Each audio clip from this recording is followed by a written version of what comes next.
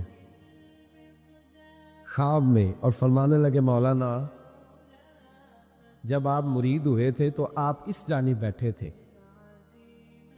اس کونے میں آپ تھے، اتنے لوگ آپ سے پہلے تھے، اس حال میں آپ مرید ہوئے تھے، اور جہاں تک بات چیت کرنے کی بات ہے تو آپ نے جو دل میں سوچا تھا وہ میں نے آ کے آپ کو بتا دیا ہے۔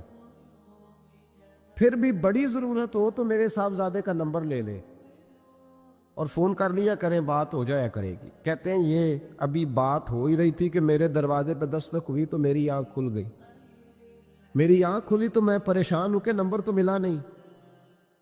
ایک انجینئر صاحب میرے محلے میں رہتے تھے، فرماتے ہیں وہ شام کو میرے پاس آئے اور کہنے لگے مولانا سنا ہے آپ حضرت مفتی اختر رضا صاحب سے مرید ہو گئے۔ میں نے کہا ہاں، تو کہنے لگے میں ان کے مدرسے میں کام کر کے آیا ہوں، میرے پاس ان کے بیٹے کا نمبر ہے، چاہیے آپ کو؟ نمبر ہے چاہیے؟ کہتے ہیں نمبر مجھے وہ شام کو گھر آ کے دے گئے۔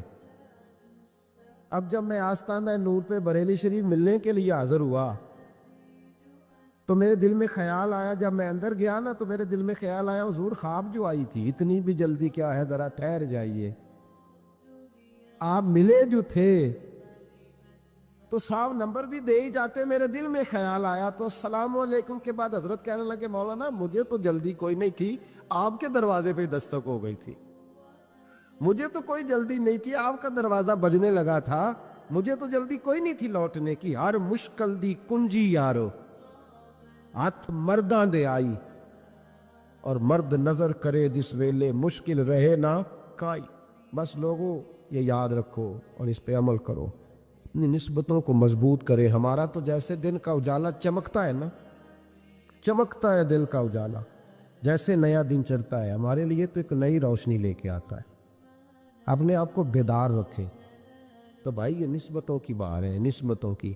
پرانی امتوں میں جب کوئی گناہ کرتا تھا تو دروازے پہ لکھا ہوتا تھا سویرے، میرے حبیب نے دعا فرمائی مولا یہ میرے ہیں انہیں رسوا نہ کرنا، اے اللہ میرے ہیں انہیں رسوا نہ کرنا۔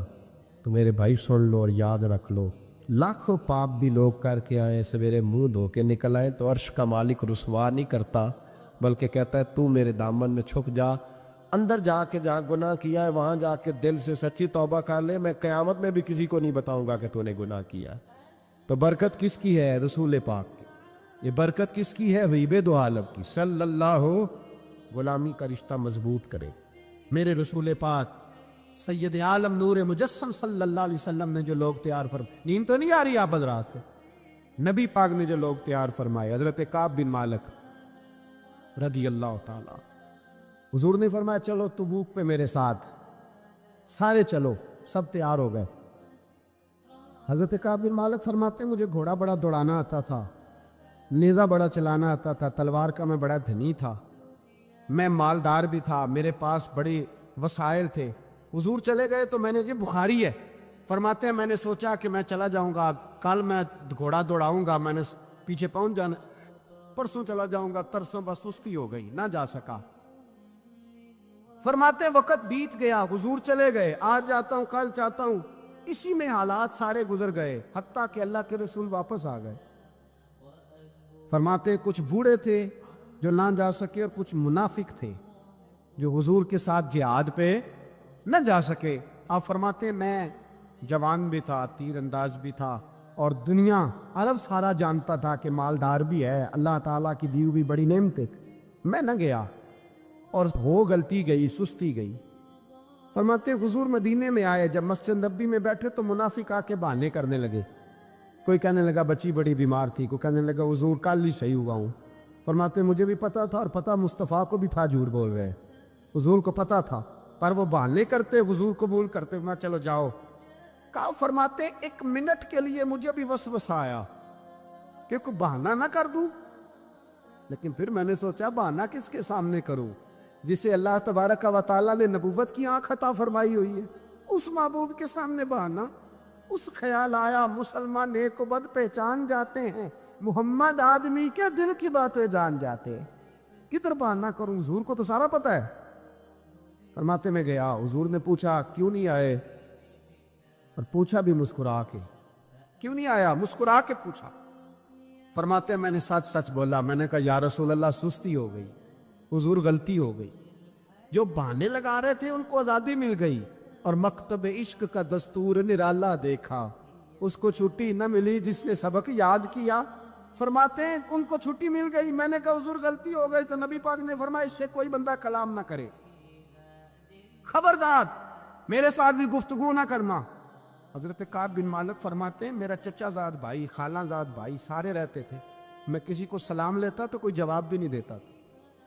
فرماتے ہیں میں مسجد میں نماز پڑھنے آتا، پر صحابہ کرام کو حضور نے منع کر دیا تو مدینے کی گلیاں بھی ناآشنا ہو گئی۔ فرماتے ہیں مجھے یوں لگتا تھا کہ مدینے کے در و دیوار بھی مجھ سے کلام نہیں کرتے، میں وہاں دعا منگیا کرو سنگیو کتے مرشد نہ رس جاوے، اے جنہاں دے پیر رس جان دے او جیوندے ہی مرے رہ دے۔ کہا اس طرح لگا کہ جیسے اولاد بگڑ گئے سارے میرے حق میں۔ آپ فرماتے میں مسجد میں آ کے بیٹھتا تو جب مجھے پتا تھا میں جب آنکھیں ادھر کرتا تو حضور مجھے دیکھتے، اور جب میں نبی پاک کو دیکھتا تو حضور چہرہ پھیر لیتے۔ بول پڑے خواجہ غلام فرید صاحب، کہنے لگے میں ویکھاں تے میرا یار نہ ویکھے، جی میں نام ویکھاں تو ویکھے، ایڈے نصیب کتھوں تتڑی دے، او میرے وچ ویکھن دے ویکھے، غلام فریدا او بوے یار دے مریے، پاویں ویکھے یا نہ ویکھے۔ اور فرماتے میں سید عالم صلی اللہ علیہ وسلم کو دیکھتا تو حضور رخ انور پھیر لیتے۔ حضرت کعب بن مالک رضی اللہ تعالیٰ عنہ فرماتے کہ حضور کا حکم آیا کہ بیوی کو علیحدہ کر دو، بار پہلے کوئی نہیں بات کرتا، اب کہا بیوی کو علیحدہ کر دو، تو میں نے کہا حضور طلاق دے دوں، فرمایا نہیں میکے بھیج دو، طلاق نہیں دینی۔ فرماتے ہیں بال بچہ بھی چلا گیا، نہ گھر میں کوئی نہ باہر کوئی، تنے تنہا۔ آپ فرماتے ہیں زمانہ جانتا تھا، عرب کے صوبوں میں بات پھیل گئی کہ کعب بن مالک جیسا سردار، مالدار، گھوڑ سوار، تیر انداز، نیزہ باز، اتنا بڑا سیانہ سنجیدہ آدمی جدا کر دیا نبی پاک نے۔ فرماتے ہیں غسان کے عیسائی بادشاہ نے مجھے خط لکھا۔ حضرت کعب فرماتے ہیں بڑی آزمائش تھی، پر یہ مصیبت سب سے بڑی تھی۔ غسان کے عیسائی بادشاہ نے خط لکھا، اس کا آدمی مجھے ڈھونڈتا پھرتا مدینے میں، میں ملا تو خط اس نے مجھے دیا۔ خط میں یہ نہیں لکھا تھا کہ کافر ہو جاؤ معاذ اللہ، یہ نہیں لکھا تھا عیسائی ہو جاؤ، اس نے خط میں لکھا کہ کعب ہم نے سنا ہے تمہارے نبی نے تمہیں چھوڑ دیا، ناراض ہو گئے، تم تو اس قابل تھے کہ صوبے کے گورنر بنائے جاتے، تم تو بڑے عہدے کے قابل تھے، تمہاری تو شہرت ہے سارے علاقوں میں، تم آ جاؤ ہمارے پاس، ہم تمہیں بہت بڑا عہدہ دے دیں گے۔ حضرت کعب بن مالک فرماتے ہیں اب میری چیخیں نکلی، اب میں تڑپ کے رویا، میں نے وہ اس کا خط پکڑا اور جلتے ہوئے تنور میں ڈالا، اور مسجد نبی میں سر سجدے میں رکھ کے میں نے کہا اے اللہ میرا ایمان اتنا ہی مشکوک ہو گیا ہے کہ کافر کہتے ہیں میں ان کے ساتھ مل جاؤں گا، اے اللہ میرا ایمان اتنا کہ کافر سمجھنے لگے ہیں کہ میں مسلمانوں کو چھوڑ کے ان سے اتحاد کروں گا۔ یہاں لوگ کہتے ہیں ہم نے پریشر کے لیے ان کو ساتھ ملایا، ہم نے پریشر کے لیے کافر سے سمجھوتا کرو گے، اپنے بھائی پر ظلم کرنے کے لیے بے ایمانوں کے ساتھ دوستی کرو گے۔ حضرت کعب بن مالک فرماتے ہیں میں نے تندور میں ڈالا، میں تڑپ کے رویا، میں نے کہا اے اللہ میرا اتنا امتحان نہ لے کہ کافر سوچنے لگے کہ میں اس سے سمجھوتا کروں گا، اے اللہ مہربانی فرما اتنا امتحان نہ لے۔ روتے روتے گھر گیا، سحری تک روتا رہا، ایک آدمی دوڑا آیا، کہنے لگا کعب جلدی چل، حضرت جبریل آ گئے ہیں، اللہ نے تیری توبہ قبول فرما لی ہے، رسول پاک نے تجھے یاد فرمایا ہے، چل آ جا۔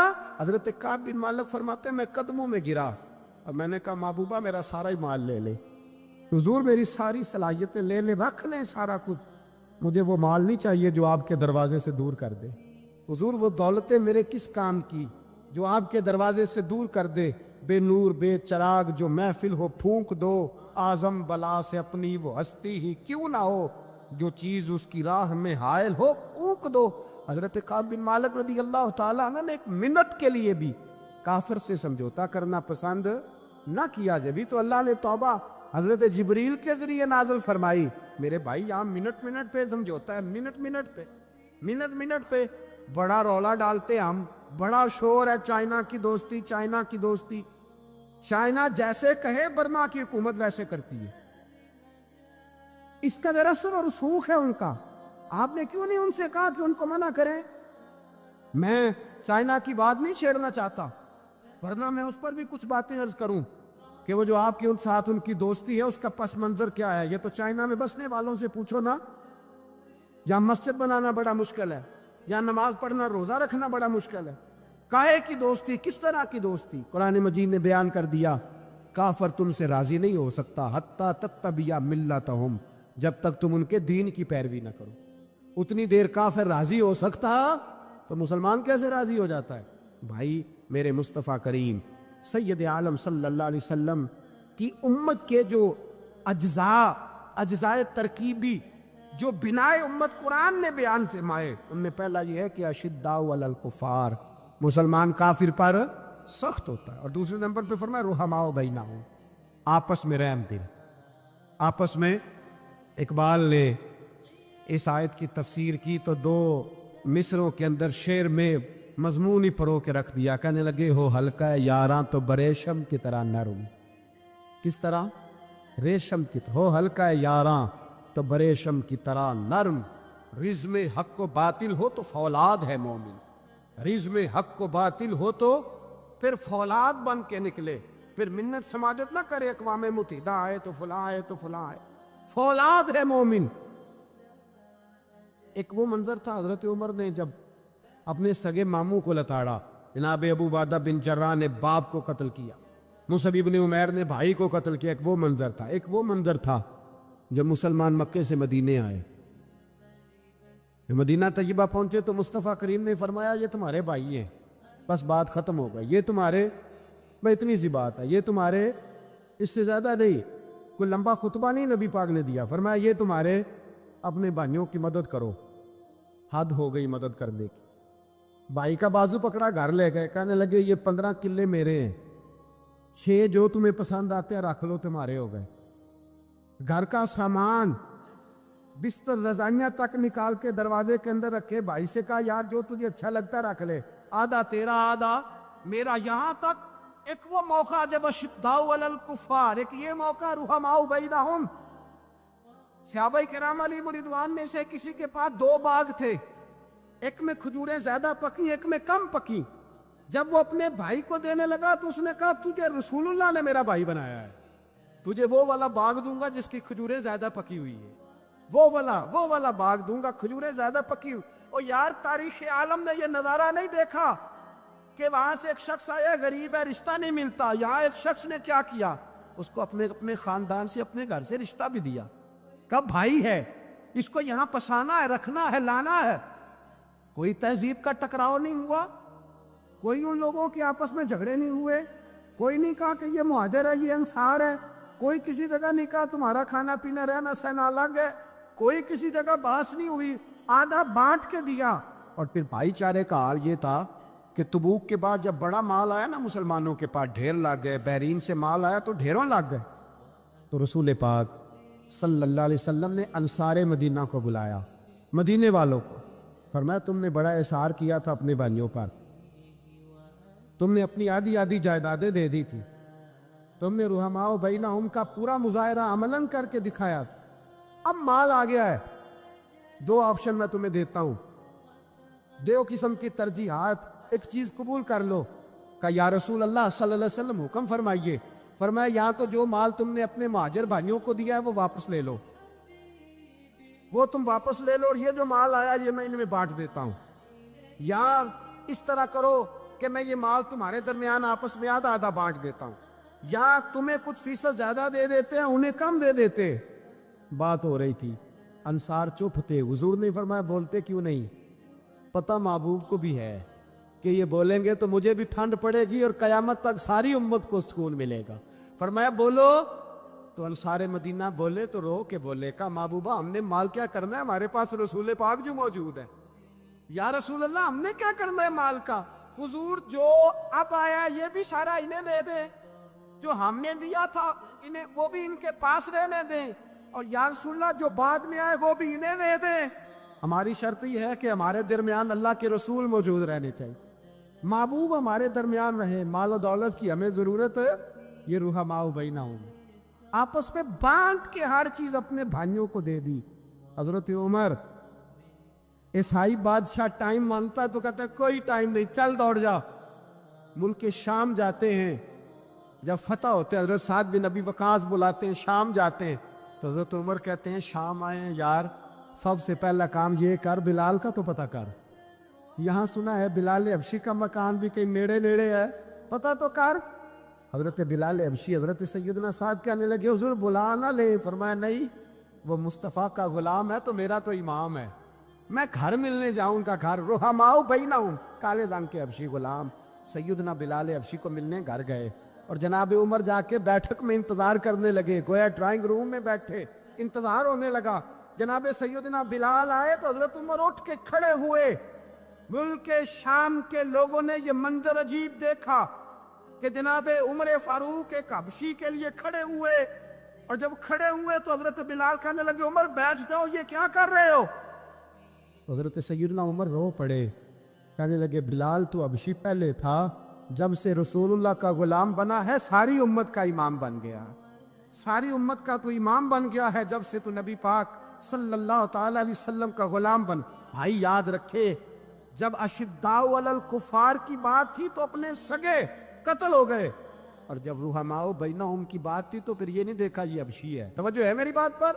جہاں گئے نا آپ لوگ ادھر دیکھیں، پھر یہ نہیں دیکھا کہ یہ حبشی ہے، یہ رومی ہے، یہ کون ہے، پھر یہ دیکھا کہ یہ رسول اللہ کا غلام ہے صلی اللہ ہو۔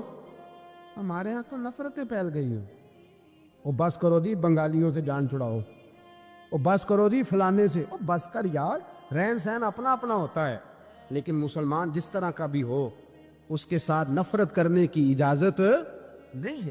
پہلی بات اشداء علی الکفار، دوسری بات رحماء بین، اب تیسری بات ہے تراہم رکعا سجدا یبتغون فضلا من اللہ ورضوانا۔ میں نے جو شروع میں بات کی تھی نا کہ اگر خانہ کعبہ میں 40-50 لاکھ حاجی مل کے دعائی مانگ لیتا، دعائی مانگ لیتا مل کے تو کمال ہو جاتا۔ حضرت ابو بکر صدیق رضی اللہ تعالیٰ عنہ سے کسی نے پوچھا تھا بدر میں فتح کیسے ہوئی؟ اب بھی مسلمان کہتے ہیں نہیں جی کیسے لڑے گے جی، ہمیں اپنا بڑا مسئلہ ہے۔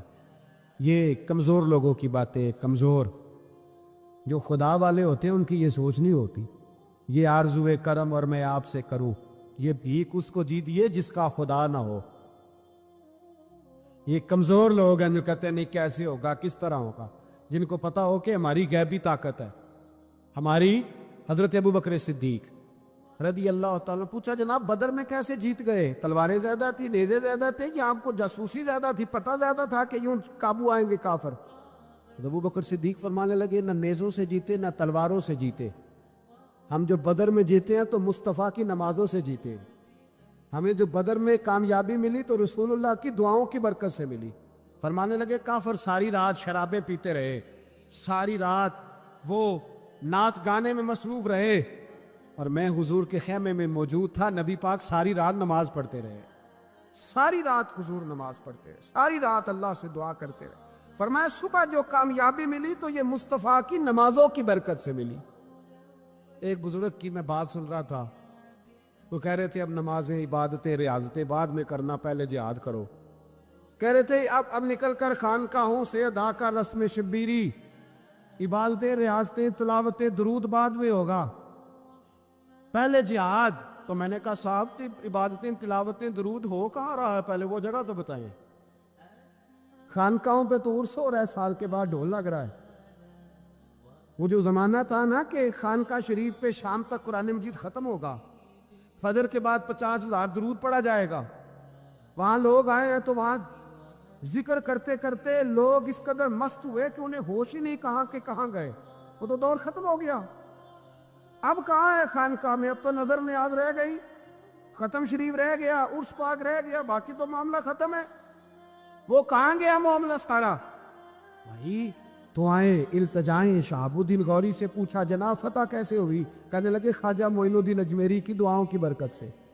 فرماتے ہیں بابا دعا مانگتا تھا، ہم جہاد کرتے تھے، اللہ کامیابی دے دیتا تھا۔